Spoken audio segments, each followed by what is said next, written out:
দেখতে দেখতে কিন্তু হাতে আর মোটেও সময় নেই সেরকম। তো অনেক কাজ বাকি, নিমন্ত্রণ বাকি। এখন থেকে যদি শুরু না করি তাহলে সময়ের আগে কমপ্লিট হবে কি করে, তাই না? তো hello everyone, welcome back to my channel Dipti's world কিয়ান। তো তোমরা সবাই কেমন আছো? আশা করি তোমরা সবাই খুব ভালো আছো। তো দেখতেই পারছো একটা নতুন ভিডিও নিয়ে তোমাদের সামনে চলে এসেছি। তো আমরা রেডি হয়ে বেরিয়ে গেছি। তো ভিডিও শুরুতে দেখে বুঝতেই পেরেছো আমরা কোথায় গেছি। তো আমরা কিন্তু যাচ্ছি মামনির বাড়িতে নিমন্ত্রণ করতে। তো মা কাকি এরা নিমন্ত্রণ করা শুরু করেই দিয়েছে। তো যেহেতু মামনির বাড়ি গেছিলাম, অনেক দিন যাওয়া হয়নি, ওই জন্য আমরাও চলে গেছিলাম মামনির বাড়িতে। তো আজকে কাকি আর পিসি প্রথম যাচ্ছে মামনির বাড়িতে। আমি আগে মামনিকে ফোন করে বলে দিয়েছিলাম যে আমরা যাব। তো আমরা পৌঁছে নিচে দাঁড়িয়ে মামনিকে ফোন করেছি, তাড়াতাড়ি আসো, দরজা খোলো, আমরা তো দাঁড়িয়ে আছি। তো মামনি দেখো কতটা আনন্দ পেয়েছে সবাই মিলে গেছি বলে। তোমাদের তো বললাম মা কাকি অনেকদিন আগে থেকে নিমন্ত্রণ শুরু করে দিয়েছে। তো আমরা কিন্তু সব জায়গায় যাই না, যেহেতু মামনির বাড়ি যাচ্ছে তাই জন্যই কিন্তু আমরা গেছি। তো অ্যাকচুয়ালি না, ছেলে অনেক দিন ধরে বলছে মাম্মাম দিদুনের বাড়ি চলো, দিদুনের বাড়ি চলো। তো সব সময় তো আর যাওয়া হয় না। তো আজকে যেহেতু সব যাচ্ছে নিমন্ত্রণ করতে, ওই জন্যই আমরা গেলাম। বেরোনোর সময় বললাম কি অনেকগুলো লোক যাচ্ছি, তো অনেকটা ভাড়া নেবে, তো চলো না ভেতর দিক দিয়ে হাঁটতে হাঁটতে চলে যাবো, গল্প করতে করতে পৌঁছে যাবো, অসুবিধা হবে না।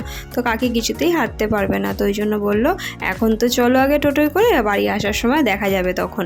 তো আমরা কিন্তু ওই জন্য টোটো করে গেছিলাম, নাহলে ইচ্ছে ছিল হেঁটে হেঁটেই যাবো। এলে না রাস্তা থেকে বলতে বলতে যাচ্ছিলো বাড়িতে গিয়ে মামার সাথে খেলা করব।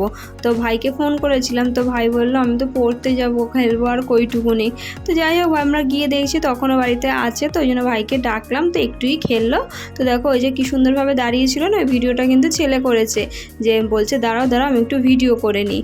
তো দেখো মামনি আবার না, এইটা হচ্ছে গিয়ে মামনির আর একটা ঘর। তো পিসি কাকি ওদেরকে দেখাচ্ছিল। তারপর আমরা কিন্তু চলে এসেছিলাম সোজা ছাদে। তো এখানে এত অন্ধকার না, বোঝা যাচ্ছে না, জানো তো। তো যেহেতু ভাই তখনও ছিল, তো ওকে বললাম একটু ভিডিও করে দে আমাকে।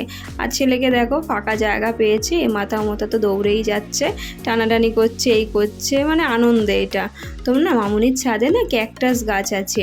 তো বলছে লকডাউনের সময় তখন তো বাড়িতেই থাকা হতো, যত্ন করা হতো, তো ওখানে তখন নাকি অনেক ফল হয়েছিল। তোমরা কি ভিডিওতে কাউকে মিস করছো? হ্যাঁ, বড় ভাই আর আমার বুনু, তো দুজনেই কিন্তু বাড়িতে নেই, ওরা কিন্তু কাজের সূত্রে বাইরে থাকে।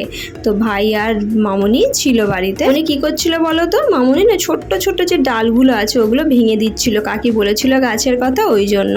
তো দেখো তারপর কিন্তু আমরা নিচে চলে গেছিলাম। তো ছেলেকে দেখো পুতুল নিয়ে ওর খেলা শুরু করে দিয়েছে, যেহেতু মামা বাড়িতে নেই, একা একা কি করবে, ওই জন্য পুতুল নিয়ে খেলা করছে। তো কাকি বলেছিল একটু ভালো করে তাকা, ফটো তুলি। তো তখন বেশ ভালো করে তাকাচ্ছিল, জানো তো। আর আমি যখন বলছিলাম তখন মোটেও তাকাচ্ছিল না, এরকমই বদমাইশি করে সব সময়। দেখো যেই কাজের জন্য এসছি সেই কাজ তো এখনো সারাই হয়নি, আমরা তো এদিক ওদিক ঘুরতে ব্যস্ত ছিলাম। তো দেখো আসল কাজ কিন্তু আবার সেরে নেওয়া হচ্ছে। তো মা কাকি পিসি সবাই মিলে নিমন্ত্রণ করছে। তো একটা না ভুল করেছিলাম, জানো তো, কার্ডে নামটা ঠিক ছিল, সারনেমটা না আমি ভুল করে ফেলেছিলাম, মিত্র হবে মৈত্র করে দিয়েছিলাম। তো তাই মামনিকে বলছিলাম মামনি এটা আমার ফল্ট, ওটা কিন্তু তুমি কিছু মনে করো না। তো তারপর দেখো ছেলের আবার পাকামো দেখো, যেহেতু মিষ্টি আনা হয়নি তো এটাই আনা হয়েছিল। তো ছেলে বললো আমিও দেবো, তাহলে ওরা কার্ড দিচ্ছে আমি কিছু দেবো না। তো আবার নিয়ে গিয়ে এসে দিল এইটা। তো ওই জন্য ও দিদুন আবার কত সুন্দর ওকে একটু আদর করলো, ভালোবাসলো। মানে দেখো এই ভালোবাসা, বাচ্চারা তো যেখানে ভালোবাসা পাবে সেখানেই তো যাবে না।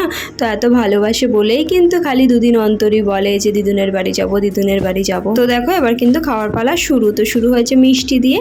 তো মিষ্টি তো আমি খাই না, ও তোমাদের তো বলাই হয়নি, মাঝে জানো তো আমার দাঁতে খুব প্রবলেম হচ্ছিল, তো ওই জন্য না দাঁতটাকে তুলেই ফেলেছি। তো ওই জন্য তো খাওয়া দাওয়ার অনেক ব্যাপার আছে, খাচ্ছি না। আর মিষ্টি তো আমি আগাগোড়াই খেতে পারি না, কারণ আমার খুব প্রবলেম হয় দাঁতে। তো ওই জন্য মামনিকে বললাম মামনি আমি কিন্তু মিষ্টি মোটেও খাবো না। তো আমি আর মিষ্টি খাইনি, ওরাই একটা দুটো করে খেয়েছে। তো দেখো এইটা আমি খাবো, দাঁতে ব্যথা থাক আর যাই থাক, এইটা কিন্তু আমি ছাড়বো না। আর মামনির বাড়িতে গেলেই তো মামনি মানে কিছু না কিছু রেডি করে রাখবেই রাখবে। তো ওই জন্য চাই যে না বলে যাওয়ার চেষ্টা করি, কিন্তু অনেক সময় মামনি থাকে না, তো ওই জন্য বলে যেতে বাধ্য। তো ওই জন্যই বলে গেছি বলেই দেখো মামনি কিন্তু এত কিছু অ্যারেঞ্জমেন্ট করে রেখেছে। আর পকোড়াটা করেছে কেন বলো তো? পকোড়াটা করেছে কিন্তু বিশেষ একটা কারণে, মামনির নাতি খুব ভালোবাসে পকোড়া খেতে, তো ওই জন্যই কিন্তু মেন কারণ পকোড়া করার। আর জানো তো আমরা ছাদে গেছিলাম না, তখন না মামনি ভুল করে না গ্যাসে বসিয়ে চলে গেছিলো। তো এগুলো না কিছুটা অনেকটা কড়া করা রয়েছে, ওই জন্য ওরকম করা হয়ে গেছিলো। তো দেখো মিষ্টি হয়ে গেল, পকোড়া হয়ে গেল, এবার হচ্ছে গিয়ে কফি। তো এবার দেখো মামনি কফি করে নিয়ে এসছে, তো সবাই মিলে খাওয়া হবে। তো চিয়ার্স চলছে সব এখন।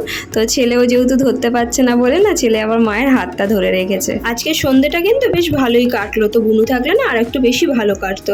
ওই দেখো ছেলে ঘরে চলে যাচ্ছে না, ও না আমাদের টাটা করে ঘরে চলে যাচ্ছে, ও বাড়ি যাবে না। আমরা কিন্তু হাঁটতে হাঁটতে গল্প করতে করতে বাড়ি চলে গেছিলাম। সামনে কিন্তু বাড়িতে অনেক বড় অনুষ্ঠান, অনেক লোক, অনেক আনন্দ, অনেক মজা। তো সব কিছুই তোমাদের সাথে শেয়ার করব। তো ভিডিওগুলো দেখার জন্য অবশ্যই চ্যানেলটাকে সাবস্ক্রাইব করে রেখো। আর এই ভিডিওটা কেমন লাগলো অবশ্যই জানিও, আর ভালো লাগলে লাইক কমেন্ট শেয়ার করতে ভুলো না কিন্তু। Bye bye.